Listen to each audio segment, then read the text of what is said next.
بسم اللہ الرحمن الرحیم۔ السلام علیکم۔ میری آپا بہت سیدھی سادی اور معصوم تھی۔ وہ فیشن کرنا نہیں جانتی تھی۔ کس کر چوٹی گوند کے اپنا چہرہ طباق سا بنا لیتی، کپڑے مردہ رنگوں کے دوپٹہ چادر کی طرح سر پر منہ پر لپیٹ لیتی۔ ہم سب بہنوں نے آپا کو ملازمت کرنے سے روکا کہ تم گھر سنبھالو، بیمار ماں کا خیال رکھو، ہم ملازمت ڈھونڈتی ہیں، مگر انہوں نے بات نہ مانی۔ کہا کہ بڑی میں ہوں، یہ میری ذمہ داری ہے کہ تم لوگوں کے لیے کماؤں اور گھر کا بوجھ اٹھاؤں، تم گھر بیٹھو اور مجھے ملازمت کرنے دو۔ ان کا BA کا رزلٹ آیا تو ملازمت کی تلاش اور انٹرویو کے چکر شروع ہو گئے۔ جہاں انٹرویو دینے جاتی عجیب سا حلیہ بنا لیتی اور ناکام لوٹتی۔ وہ نئے دور کی تقاضوں کو سمجھتی ہی نہ تھیں۔ تبھی ہم کہتے، آپا بڑی اور ماڈرن کمپنیوں میں انٹرویو میں کامیابی تمہارے بس کا کام نہیں ہے، تم ذرا بھی چالاک نہیں ہو، اور یہاں چالاک و چرب زبان لوگوں کا ہی کام ہے۔ آپا کی سہیلیاں ملازمت کر رہی تھیں، وہ بھی کہتی، خولا بی بی تم میں وہ ہوشیاری نہیں ہے جو آج کل ملازمت کے لیے چاہیے ہوتی ہے، بھلا تم ایسی دقیانوسی کو کون نوکری دے گا، آرام سے گھر بیٹھو اور تانیہ کو قسمت آزمائی کرنے دو۔ مگر انہوں نے بات ماننے کی بجائے برا منایا۔ انسان اپنے رب سے مایوس نہ ہو تو کبھی نہ کبھی وہ اپنی مراد پا ہی لیتا ہے۔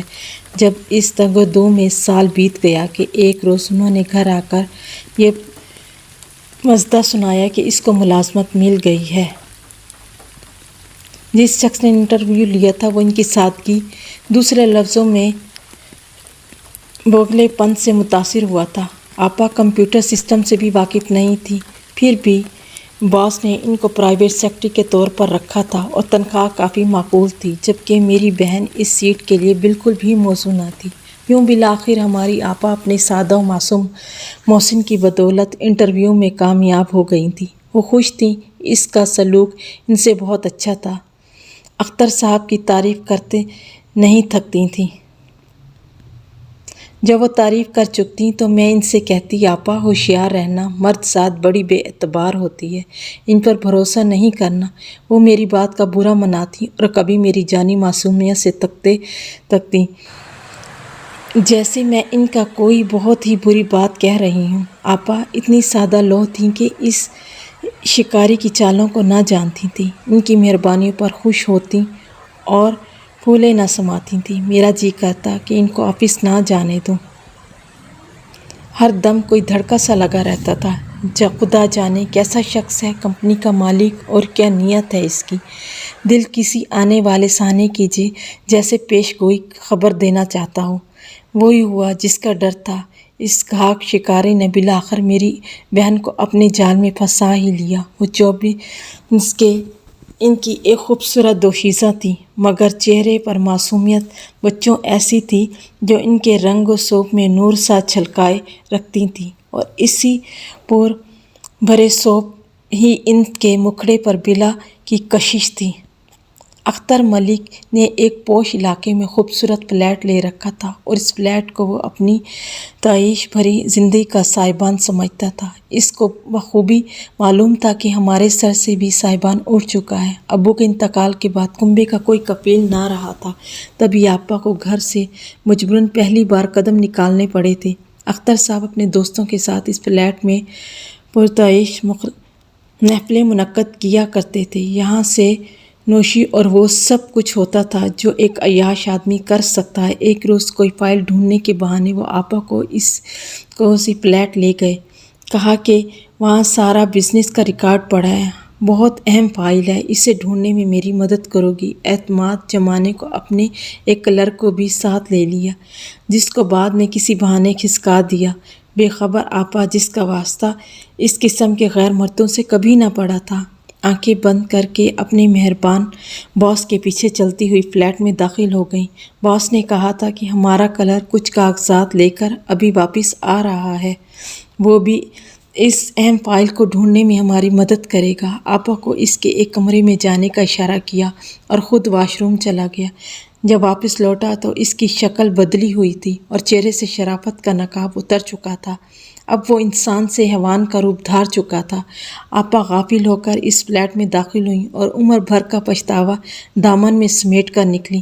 جانے کیسے گھر آئیں، غم سے نڈھالتیں، کسی کو کچھ نہ بتایا کہ ان پر کیا قیامت گزر گئی۔ سیدھی اپنے کمرے میں چلی گئیں اور 2 گھنٹے تک باہر نہ نکلیں، کھانے کا بھی نہ کہا۔ امی اپنے کمرے میں بیمار پڑی تھیں۔ ان کو نہیں معلوم تھا کہ خولہ آ چکی ہے۔ آپا کو کھانا ہی میں دیا کرتی تھی۔ شام تک جب انہوں نے نہ مانگا، میں ان کے کمرے میں گئی اور کھانے کا پوچھا۔ وہ بستر پر لیٹی چھت کو گھور رہی تھیں، جیسے کوئی پتھر کی مورت ہو، رنگ اڑا ہوا تھا اور آنکھیں ویران تھیں۔ اس رات انہوں نے کھانا بھی نہ کھایا، نہ کمرے سے نکلیں۔ صبح دفتر گاڑی لینے آئی تو وہ سو رہی تھیں۔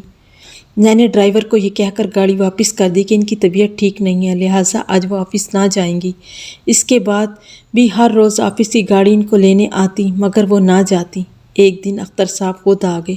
میں نے دروازہ کھولا، وہ گاڑی سے اتر آئے۔ ان کو کبھی دیکھا نہ تھا، پھر بھی پہچان لیا کہ لیے بشرے سے لگتا تھا ہو نہ ہو یہی باس ہے۔ انہوں نے آگے بڑھ کر تعارف کروایا۔ میں نے کہا ٹھہریے، میں آپا کو خبر کرتی ہوں۔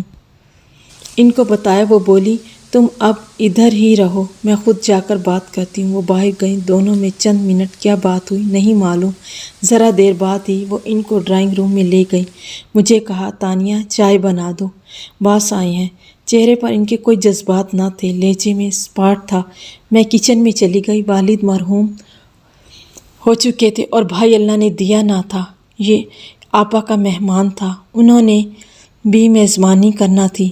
چائے بنا کر جب میں ڈرائنگ روم میں لائی تو اختر صاحب کچھ خجل سے اور آپا کا موڈ قدرے درست تھا، گویا دونوں میں کچھ سمجھوتا ہو چکا تھا۔ اگلے دن سے آپا پھر سے دفتر جانے لگی۔ 1 ماہ بعد انہوں نے امی کو بتایا کہ ان کی کمپنی کا مالک ان سے نکاح کرنا چاہتا ہے، اس کو گھر لا کر مجھ سے ملواؤ۔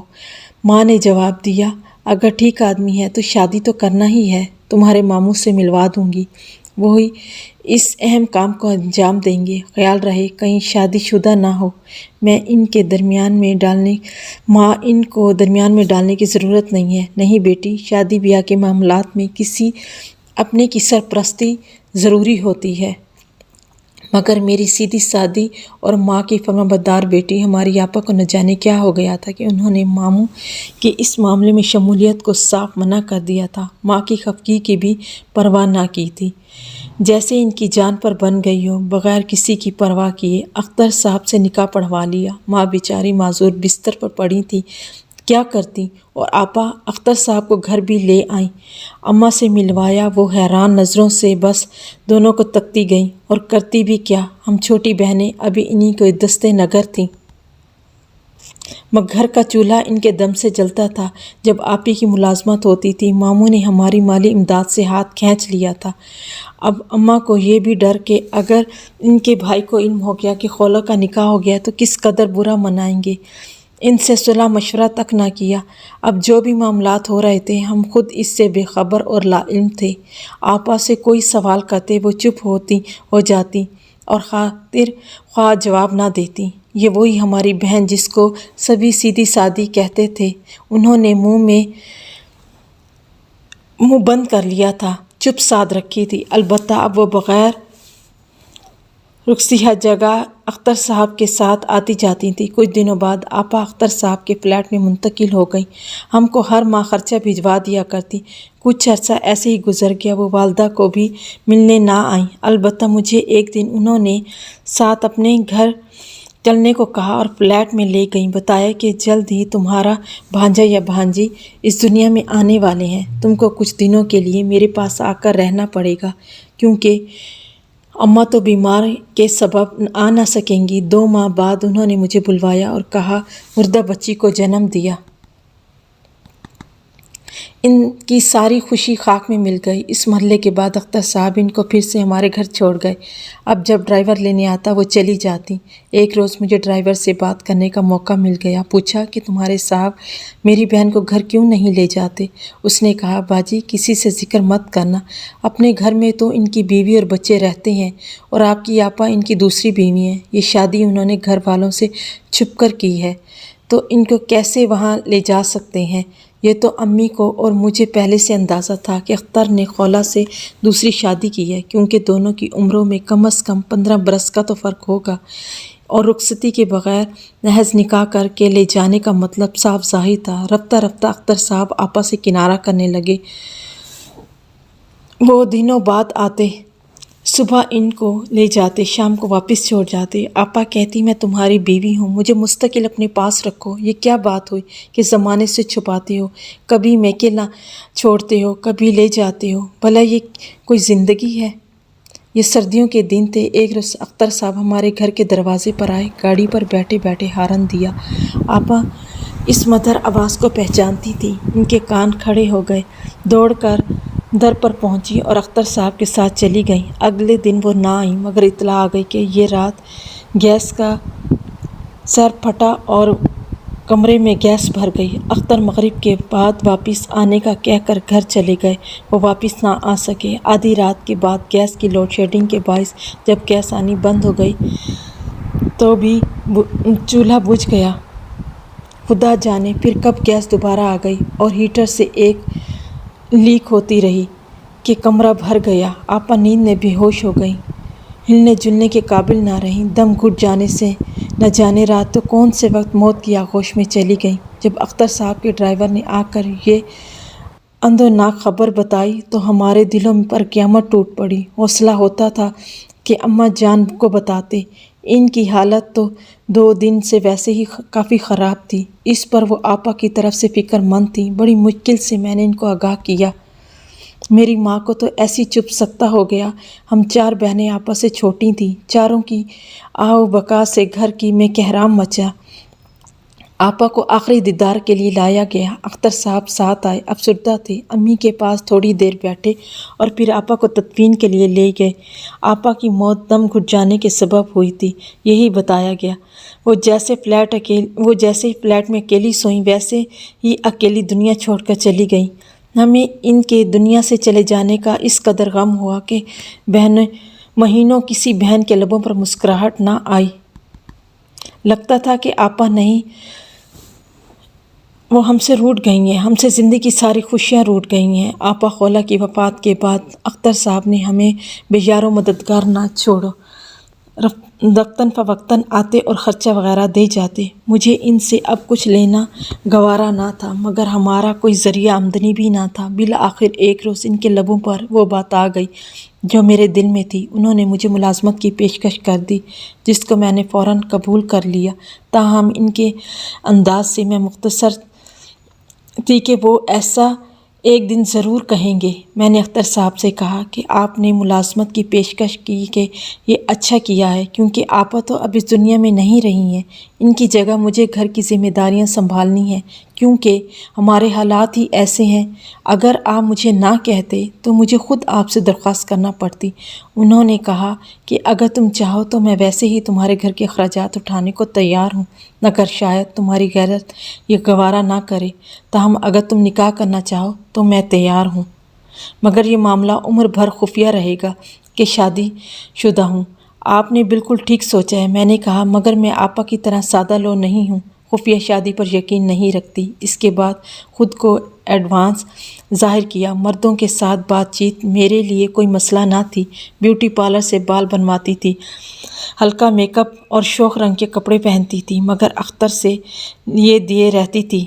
آپا دھوکے سے اختر صاحب کے فلیٹ میں چلی گئی تھیں اور خفیہ شادی کے خول میں بند ہو کر 4 دیواری دن خوشی کے چھپ چھپ کر جی سکیں، لیکن میں ان جیسی نہ تھی، دلیر تھی۔ مردوں کے ساتھ گھومنا رہنا میرے لیے کوئی مسئلہ نہ تھا۔ میرے اس رویے سے اختر صاحب کی ہمت نہ ہوئی کہ مجھ سے دوبارہ ایسی بات کہتے۔ ایک روز میں آفس میں بیٹھی تھی کہ ایک خوبرو نوجوان وہاں آیا۔ یہ اختر صاحب کا بیٹا تھا، جو میرا ہم عمر تھا، بیرون ملک سے پڑھ کر آیا تھا۔ اس نے مجھے دیکھا تو بس دیکھتا رہ گیا۔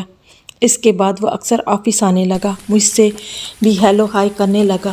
میں نے محسوس کیا کہ جب طارق مجھ سے باتیں کرتا ہے اور اختر صاحب دیکھ لیتے ہیں، وہ بے چینی محسوس کرتے ہیں۔ ان کا بیٹا مجھ سے راہ و رسم بڑھانے لگا۔ تب میں سوچتی کہ خود انہوں نے کیسے میری بہن کو گھیرا تھا، دوسری بیوی بنایا، مگر کبھی کسی پر ظاہر نہ کیا کہ خولہ ان کی پرسنل سیکرٹری نہیں بلکہ منقوہہ ہے۔